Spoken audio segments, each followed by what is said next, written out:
Okay, so everybody's on the same page? Yeah. Yes? Yeah.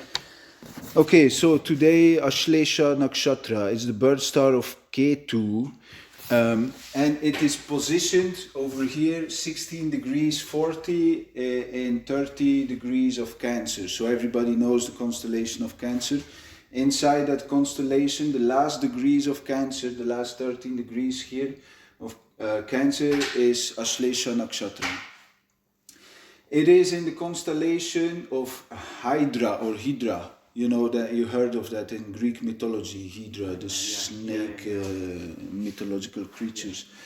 So and there's a few stars. It is called Epsilon, Delta, Mu, Rho, Sigma, and Zeta Hydrae. There's like 1, 2, 3, 4, 5, 6 stars. They're not so bright.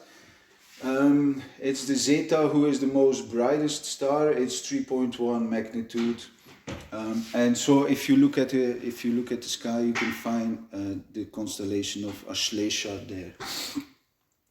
Now, what does mean Āśleṣā? You know? No, it didn't. No, okay. So āśliṣ, it comes from the Sanskrit root āśliṣ, and āśliṣ means to attack. To join, to embrace, to unite. And you have this symbol of the entwining snakes here. Because the deity or the demigods that rule this part of the sky are considered the Nāgas. And you know the Nāgas? They are like supernatural dragon or snake gods.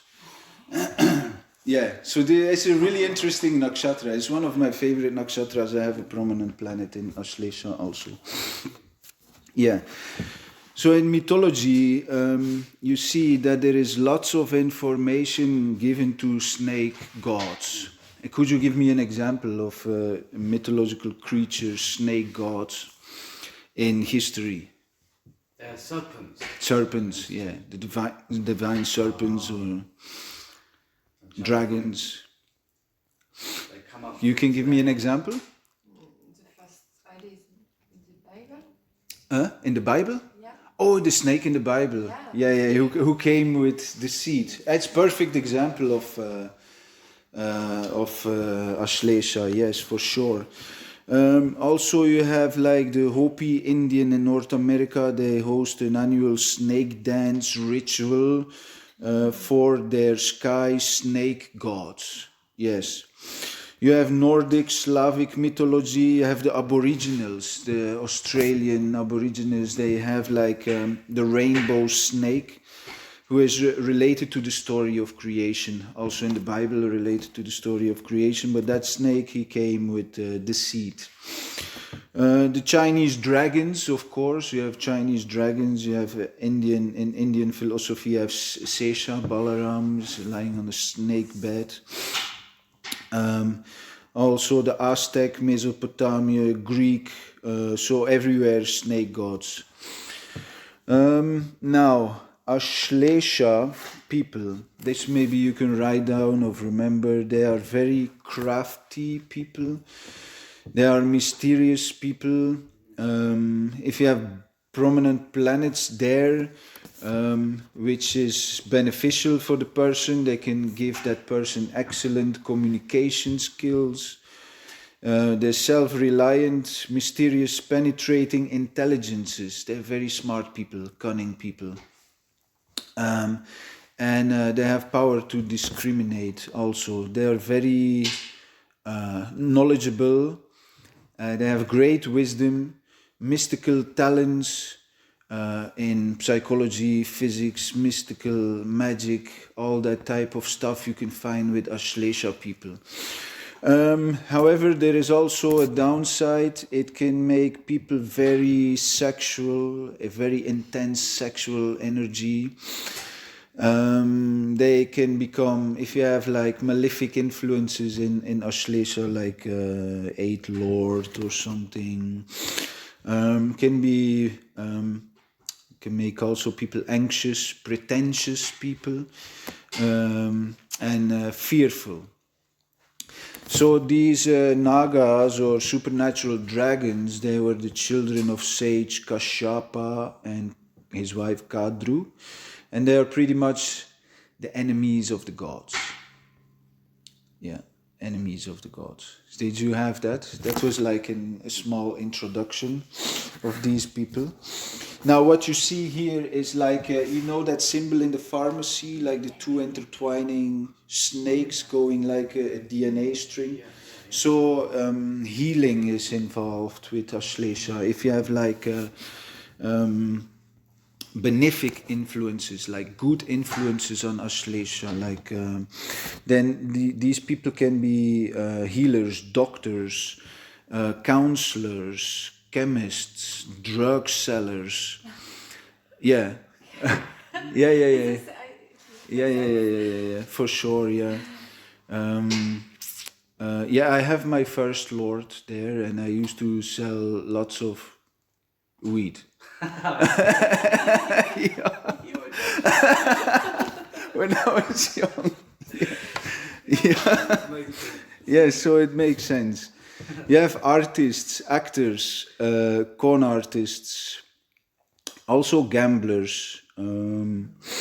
And what you see is also people, they make like spiritual, like a spiral jewelry, like everything that intertwines with each other. They can make like these dream catchers with all these type of intertwining forms. Yeah, so you will see that with those people. Addiction counselors. So like people who counsel people who suffer from addictions, you see that.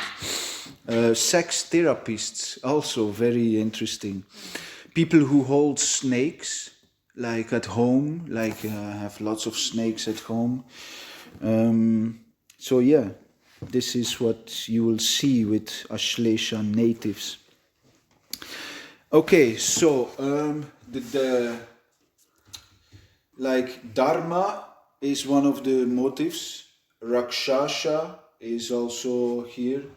Mlecha, sattva, active, but sharp and dreadful, like the energy, the shakti of this planet, of this nakshatra is sharp and dreadful and tragic. So you have to always pay attention with this nakshatra. It's called Tikshna and Daruna. It's called dreadful, sharp and tragic. Why? Especially because we know it is the last degrees of a water sign, Cancer, into the first degrees of a fire sign, makes this fourth pada of āśleṣā Gandanta, which is always a very volatile placement. So you have to check also the pada of this position in your chart. Now, what do snakes do? They slither. Yes. They climb. Yeah. Yes. And Shed their skin. oh, that's an important one. We're gonna see that soon. Yes, for sure. That's a good one. So, but they have the power to inflict poison. They can pretty much destroy a person, be very manipulative, psychologically destroy a person. So you have to watch. They can, especially with the fourth pada in Gandanta. The Gandanta means destruction. So if you have influences there in the fourth pada of āśleṣā, you can pretty much just kill somebody, psychologically, physically, through very deep gameplay. Good positions. They have knowledge of medicine. They have knowledge of psychology. There is a spiritual enlightenment involved, so it can make persons very spiritual. Yeah. They are like healers, homeopathic healers and so on. So I do that also with medical astrology, for example. My first lord is in āśleṣā, and you see that. They can be very intense individuals with very hypnotic eyes. They lisp, you said. They do that. Yeah. So that is when the second lord of speech or the second house is involved.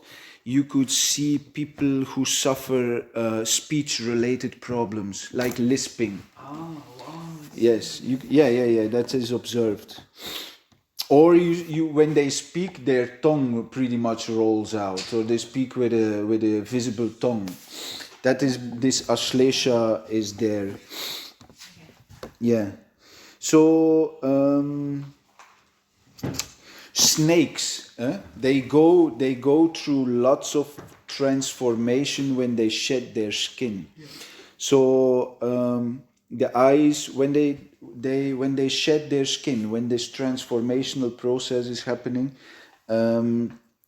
they go to a secluded place, and they look for a safe place for a few days, and actually in that place is where they are most dangerous. Because the eyes get clouded when they lose their skin. They cannot really see, they just go on of vibration, and they become very dangerous. So what you see is that natives with āśleṣā, at some point in their life, they go to secluded places for deep meditation. And from strong fasting and doing austerities, they can be very, highly sensitive. And if we push the wrong string, they can become like, they can get at you, like a pujari on the wrong moment, from doing strong austerities in the morning, suddenly boom, So that is it's pretty much in a transformational process that this person is looking for. Initiations, rebirth, public hiding. Yes.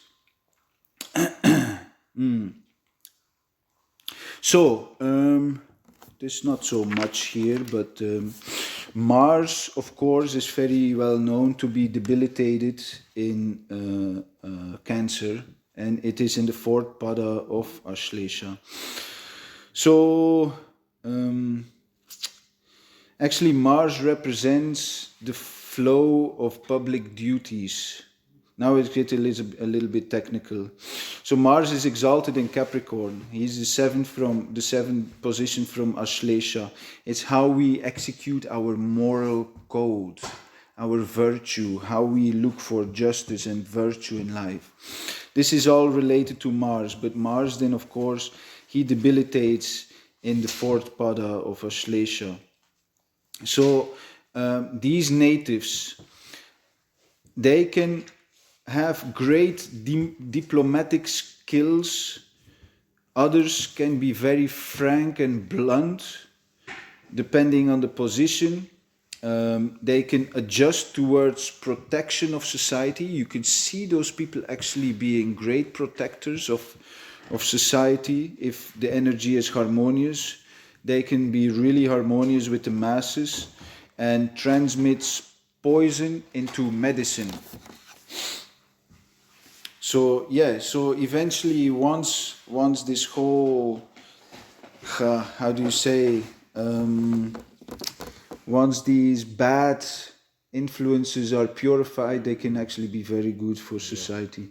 And there are a few examples from people who had āśleṣā. And that was like Al Gore. You remember Al Gore? He used to run for president, but he did not get the presidency, and eventually he went into environmentalism. He was putting lots of voice out for the global warming, and eventually he became very busy with environmental issues for the public. But āśleṣā, they will have like power struggles with many people, even their loved ones. Gandhi, for example, is an example from somebody who had āśleṣā. Gandhi, this is the tiksha and daruna. This is the sharp, dreadful and tragic part of āśleṣā is Gandhi, even though he was this spiritual, but he was also a nationalist. He stood up and he was beaten, he was humiliated in public, for example, and he had all types of power struggles. He was fighting for social justice. So you see those people eventually, you know, they can go hiding, but they can also have very, yeah. Oh, yeah, there was another person with Āśleṣā. It is Sri Aurobindo. He's a very famous yogi guru and also nationalist from India. And he was very, very well known for being very motivational speaker. He was like an unparalleled speaker, very, very popular in India. And eventually, because he was a nationalist, he became dangerous because he could, behind the scenes, manipulate people by his speech. And eventually he became a national threat. At some point he had to go in hiding. But he was trying to protect Dharma. And he went to, I think it was South India. He wanted to get the British out of India and have independent India, I guess. And he became a translator of Sanskrit text, and his books and his work are very well known, also under academics. His Mars is in the first house in Pusha, in Cancer, debilitated, and his Jupiter is there exalted, which creates a Nichabang Raja Yoga. Yeah, very interesting, this Aurobindo with his Āśleṣā placement. And and to finish off, apart from these deep states of meditation, there was like somebody called Mara Hari, and she was a double spy agent. She had pretty much her Mars, Jupiter, and Mercury and Āśleṣā conjunct. Yeah. And she also had a Satabisha placement, which is also, the Satabisha is well known for the secrets, to hold secrets, concealment and secrets. So she had pretty much Āśleṣā Satabisha. And she was, in her life, if you study her life, she was like a double spy agent, invented her own naked suit. While doing that, she was like undercover in an exotic dance club where she was working as a double spy agent. She was very sensually, she was very magnetically. She had power struggles with her husband. He was an alcoholic, he beat her, he was military dominant. But yeah, you see, and she was working as a spy. And that is pretty much what is Āśleṣā about. So you see these very spiritual persons, but they are nationalists, like Gandhi. They can go in deep transformations, deep meditations, but really there is still this society which is also involved. It's not like snakes, they go, once they transform, they come back. Yeah. But then what you see is that there is great power struggles with them. Yeah, they can be straightforward for sure. And that's what I had on Āśleṣā. So we do questions and answers, and we can do basic astrology for you because you're new here.